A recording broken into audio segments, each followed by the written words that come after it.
trust yourself above all others. That's the idea. Now, like all the ideas that I present, please use it if it's useful and lose it if it's not. My interest here is to present these ideas to foster your creative thinking and foster your way to look at what you can do to improve your life and the life of those around you. And this is a new success strategy. I've only taught it twice before. I've never had it in print. It's never been recorded. But I really like it. I recommend that you practice this in every domain of life, to trust yourself, and really to trust yourself more than you trust anyone else. Now, before you argue with me, let me explain and give you a few cautions and even tell you why I think that this is a good idea. And I'm not going to talk for a long time. As a matter of fact, I'm going to set a timer here and talk for less than 7 minutes, because what I mostly want is for you to think about it. So after I talk about it, we'll discuss it a bit. Then I'll have you write some discovery intention statements about it. Then I'll have you share those discovery intentions with others on this call. And then I'll have you practice it, because this is really the foundation of our coaching. So that's where we're headed. Trust yourself with regard to your desires. So if you think you want it, trust that you want it. Trust that it's good for you. Now, I know this is kind of counter to the way a lot of people operate, because many times I've heard parents tell their kids what they want and what they don't want. So many of us have grown up in an environment where we've been told by parents or by politicians or preachers or pundits, gee, you turn on the TV and you're bound to find a pundit to tell you what you want or what you should want. But I'm recommending that you trust yourself, not politicians who tell you that you want more taxes or less taxes, but what do you want? Not only trust your desires, but trust how important they are, particularly after you line them all up. That's why I recommend, as part of coaching, that you write all your desires down and then prioritize them. But I recommend you trust yourself. And then trust the way in which you're going to achieve those desires, your action plans, and trust that you are the best source of those. You're the best source, you're the most brilliant mind that I know of to develop action plans for you to get what you want. Now, I know that some of you don't think of yourself as a brilliant mind, but hey, I'm here to tell you I think you are, and recommend that you really trust yourself. And trust yourself before you trust others, and above all others, even if everybody else is saying this is the way to get what you want. If you think the other ways to get is the best way, I'm recommending you trust yourself. Also, I'm recommending you trust your own feelings and your own opinions, what you like, what you don't like. You know, you go to a movie, oftentimes after a movie somebody will say, well, you didn't like that, did you? Well, I'm suggesting that you trust yourself. If you liked it, you liked it. If you didn't, you didn't. And you're trustworthy. Even answers to questions, I recommend you trust yourself. Now, that doesn't mean that you don't research. But after you research and study, then you decide what's the right answer. I've been doing a lot of research lately about climate, and it's really interesting the diverse opinions about global warming and climate degradation. And it's so fun for me to read all these different opinions and then in the end practice trusting myself. So that's the idea. Now, why do this? What's the value? What's the reason? What's the purpose of it? Well, first of all, I think you'll arrive at the best choice. I think when you start to trust yourself, you will ultimately achieve the best results. You'll make the best choices and you'll get to the best places for you. Second reason I think it is valuable to do this is that, well, you're the best informed person around for you. you are with yourself more than anybody else. In other words, your life, of course, in your waking hours, just think of your best friend or your spouse or somebody you work with. Who's the person who spends the most time with you? Because that person you'd probably trust a lot because they'd see your life kind of like you'd see it. Not exactly, but they'd be there. So imagine how many hours you spend with them and what percentage of your life they see. But then notice what percentage of your life you see, which of course it's 100%. So I'm just saying that you're better informed than anybody to make choices. Another reason to trust yourself is because when you start to trust yourself, you train yourself. You train yourself to make good decisions because your decisions are getting feedback. If you make decisions based on somebody else's opinions, well, you get feedback about them. But if you make decisions based on your opinion, then you're constantly getting feedback and revising and training your own opinion. This really comes to my mind about eating, because sometimes when I see a chocolate cake, I want to eat the whole thing. But after some consideration, I say, if you really want to eat the whole chocolate cake, do it. Because you do it once, you'll never want to eat an entire chocolate cake again. You get trained. Your desires get trained.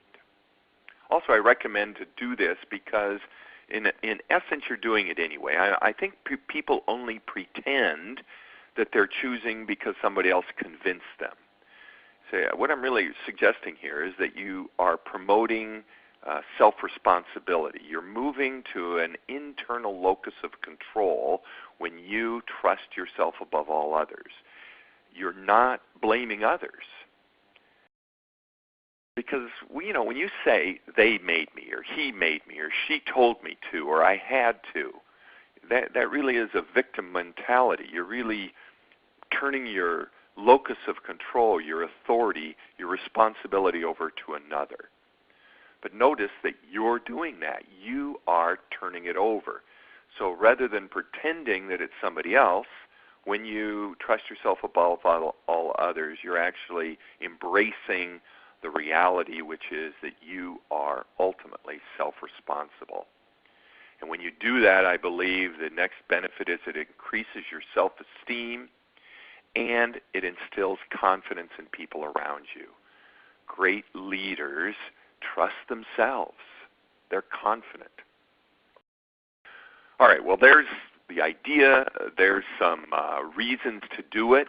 I'm going to come back a little later and talk about ways to do it, because I think there's a lot of practices that you can use to develop this skill, and I've got several. But before I talk about practices to develop the skill, I want to give you a couple of cautions and then listen to you. And the first caution is don't lie. Tell the truth. So in other words, if you don't trust yourself above all others, if, let's say, you're really upset or you're feeling ill, or you just know you're unprepared, or you're totally ignorant about some area of life, well, then don't trust yourself. Give that direction to another. But trust yourself enough to know when to not trust yourself. So it's still, in a way, trusting yourself. You say, hey, I really don't trust myself in this domain. Like, when something's seriously wrong with my body, I do not trust myself to know what it is. I go to a doctor and generally take their direction, particularly if it's something extraordinarily complicated. Second caution is to forgive yourself, because if you start trusting yourself above all others and making a lot of choices, you, of course, will end up making some that don't lead you to where you thought you wanted to go. And you want to be gentle. You want to be self-forgiving. And the last caution is don't use this to choose too quickly. In other words, stay in the inquiry. The way that I trust myself above all others is really because I sleep on it and I talk to others. So before I make a choice where I'm really trusting myself, I give myself time, literally sleep on it, and talking with other people. So there's the idea. There's the reasons to do it. There's some cautions about it. What I like to do is add a couple other suggestions of how to practice trusting yourself above all others. And I've already mentioned two. One is to consider it a habit and just commit to it, monitor it, practice it, and celebrate when you're doing well, just like any habit. And then the second one, as I mentioned already, is to review your past choices and realize that you've done a great job. Now, I know that you often look and see when you haven't done a great job, but for the most part, I think you've done a great job. Another way to practice this is to realize how pervasive self-doubt is. It's just, we really, it's everywhere. And advertisers are constantly bombarding us with messages that we can't trust ourselves. We should actually trust them. News networks are often bombarding us with that same message, that we need them. Politicians, I mean, we're bombarded constantly by messages that say we're not trustworthy. We need others to tell us what we want, what to do, where to go, what to buy. And so I'm recommending that you first of all recognize how pervasive that whole self-doubting is in our culture, and then how many others are trying to influence you. The government is influencing your parents, churches. Many of you are married or in a love relationship. Those people are trying to influence you. People at work, your boss. A lot of people are trying to persuade you to do something other than what you know is best for you. Now, they might even be well-intentioned, probably are. But nevertheless, it creates doubt. And the way you can remove that doubt is, first of all, by recognizing it, which is what I'm recommending, and then by not taking it personally, not thinking that you alone are the doubter, because I don't think you are. Again, I think we all have this sense that Bob was talking about, that there's a person in us who's not trustworthy. So don't take it personally, but refrain from reinforcing it, and refrain from hanging out with people who don't promote it. So spend most of your time with people who trust you, make decisions for you, and refrain from that speaking, that internal talk and external talk where you doubt yourself. Matter of fact, you could even overplay it. You could be emphatic.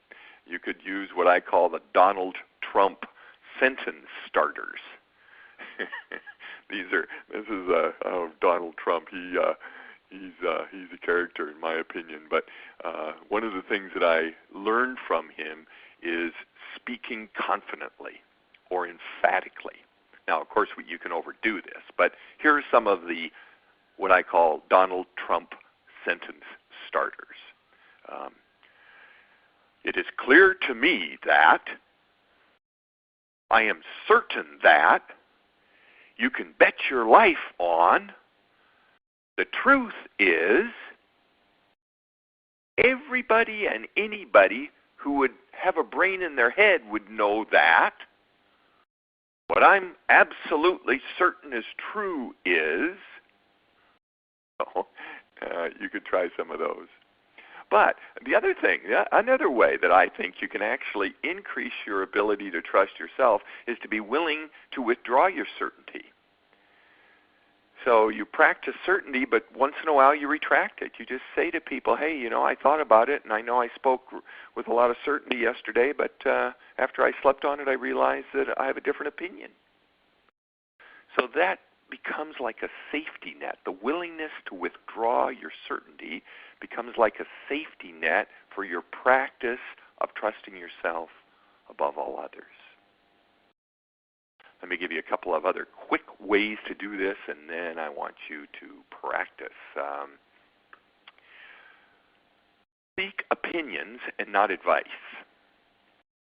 I think possibilities that come from other people are really valuable.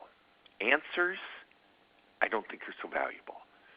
So when you go and want information, you want to think this through. It's like Peter was talking about, that the value of talking it through with somebody that you trust, but talk it through not like you're wanting them to tell you the way or give you the direction or solve the problem, but rather talk it through like they're there to help you with your own creativity. Now, what if you're talking to somebody, though, and they're very persuasive? They're trying to give you the answer. They're trying to tell you the way. Well, just train yourself to listen as it's just a possibility. So somebody comes up to you and says, well, I know what you should do. You should go left. You can even report back. You can say, oh, well, thanks for your idea. So I really got it that one way I could go was left. Thanks for telling me. I'll think about it. Now, of course, sometimes you don't want to say that out loud. You just want to say it in your head. But the real point I'm wanting to make here is to quit looking to others for answers. Quit reading self-help books for answers. I think self-help books are great if you read them for possibility. Don't take any courses. Like, for sure, don't be in this webinar, this gathering, for answers, but only for possibilities. And if you ever have a coach that tells you what to do, please fire her or him. Fire the coach. And if you have a friend that tells you what to do, or a lover, or a family member, ask them to stop. Fire them from that role. All right, well, there's the ideas, and now time for you to think and to practice. And what I'd like you to practice when you're thinking this time is that you know.